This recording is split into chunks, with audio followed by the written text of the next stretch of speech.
gonna hit a quick workout. We are at home, so I'm gonna be doing a majority of my workout here. Got a pretty simple setup with a couple pairs of dumbbells and then like a few of my kettlebells, and then I'll be doing a lot of like my sprints and plyometrics and stuff like that out in the front yard. But it should be a pretty fun workout. This one's made specifically for helping you develop your athleticism. So we're working on explosiveness, agility, doing some plyometric work kind of right out of the gate after we get warmed up, and then we'll do some sprints. I believe we have some 80-meter sprints today, which is a little bit of a longer distance for sprints in general, but overall should be a pretty fun one. So if you guys want to follow along with this one, let's rock and roll, and I'll show you guys exactly what I do to get warmed up, how I conduct agility and plyometric based stuff as a 31-year-old guy that's not training for anything specific when it comes to sports or athletics, and then how I kind of go into my sprints, how I conduct those, and then we'll come back here and do a little bicep and back workout. So let's go. All right, before we get going, guys, I'm getting this entire workout from the Flow Functional Training app, so everything's right here on the app. It's super simple to use, has demo exercises and everything built into it to show you exactly how to do each exercise. We've got 3 different training tracks that we're doing right now that are evolving, and so I program for them on a weekly basis. This one is from the Functional Athlete Training track. It's 5 days per week, so this is one of the days that's built out more for, like I said earlier, athletic development, and then doing some upper body accessory work.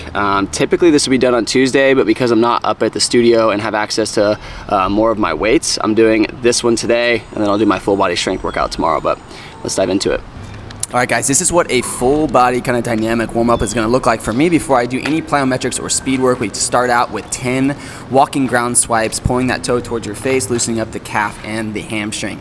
Then we're gonna head straight into an extended lunge to an overhead reach. This is really gonna loosen up the hip flexors, the quads, and just overall kind of get your body loosened up from sitting all day. If you're someone who works at a desk like I do, this is really gonna help loosen up those hip flexors and get them ready for sprinting and going into hip extension. And then we head right into some skipping variations. This is gonna be some ankle flips, working on striking the ground right beneath you. We'll do 20 meters total.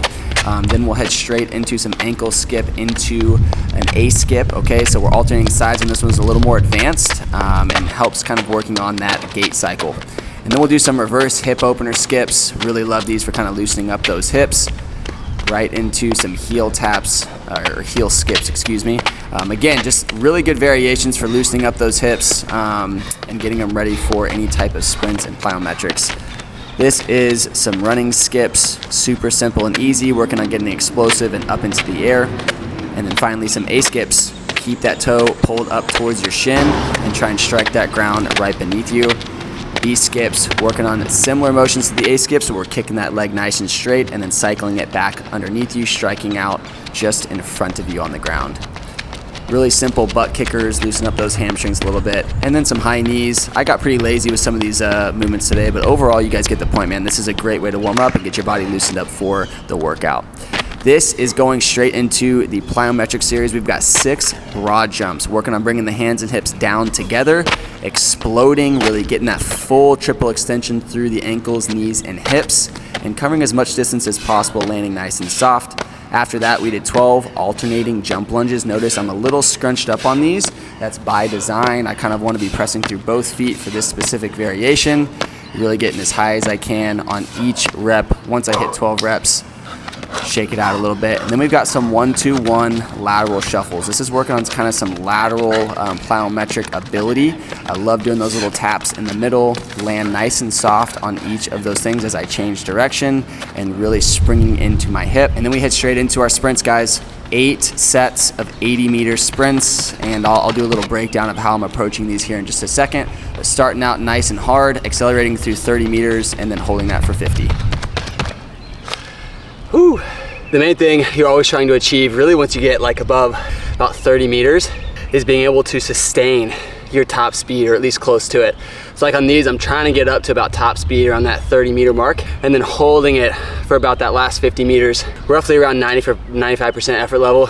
I usually don't go 100% in training just because there's always that chance and likelihood that you can get injured, but overall feeling good, trying to get out of the gate as quickly as possible. Legs definitely ain't as fast as they used to be.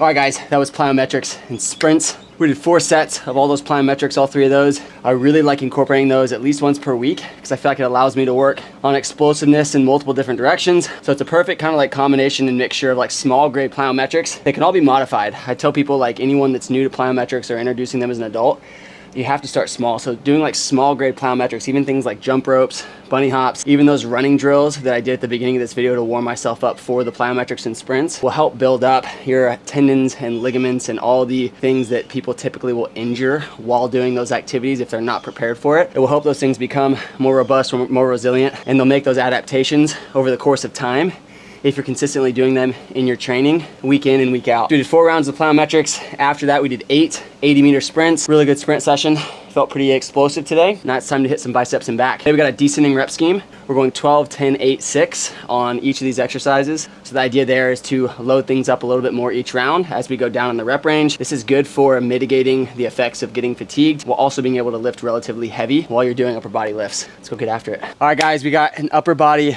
biceps and back workout, basically upper body pull focused workout. 12, 10, 8, 6 was the rep scheme. This is my last round, so I'm doing 6 reps on basically everything across the board. First one we're gonna start with is dumbbell curls, using the 40s for these. Nice and slow, try and prevent swinging, dig those elbows into the ribs.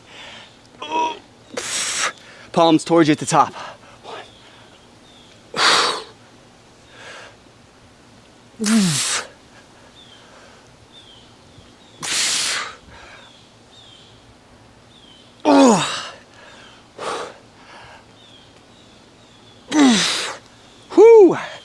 Holy moly. Next up, we got 3-point rows, 6 reps on both sides. This one's more ideal if you can do it with a bench or putting your hand on like a dumbbell rack, just because it'll give you more range of motion. If you have a dumbbell and stand it up on its head, totally fine. Push those hips back, hinge over at the hips, back's nice and flat. I'm taking my wrist to my ribs and then allowing that arm to get fully protracted forward here at the bottom. Here we go.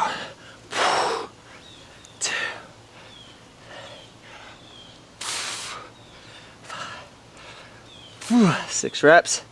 Switch sides. 1, 2, 3.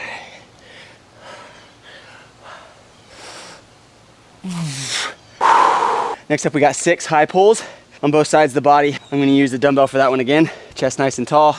Try and get that weight up even with the collarbone. 2, 3, 4.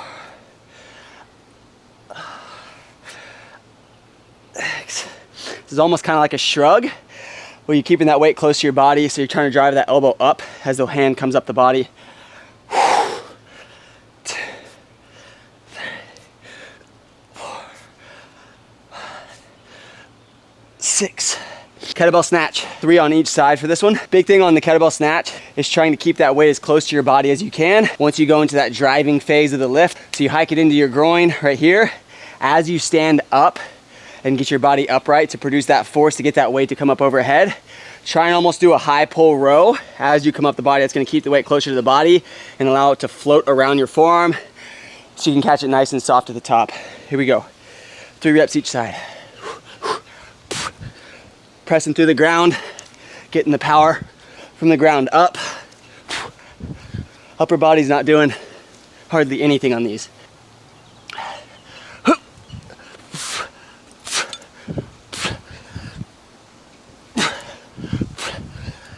Oh, whew.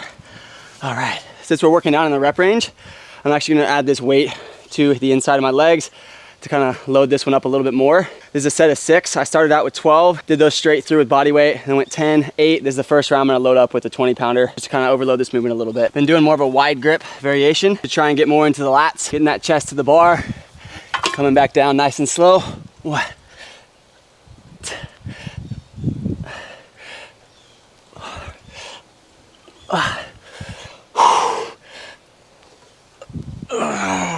whew. All right, and that'll do it. Solid little workout, guys. That one lasted me in total about 50 minutes, so pretty efficient. If you guys want to learn more about this style of training, check out the links in my bio. I've got a link to my app, which is exactly where this workout came from. I also have a link to a 7-day free guide, some merch, all my brand partners. Go check them out. Links in the description. If you guys like this video, please, it means the world to me. Make sure you like, subscribe, and I will see you guys on the next one.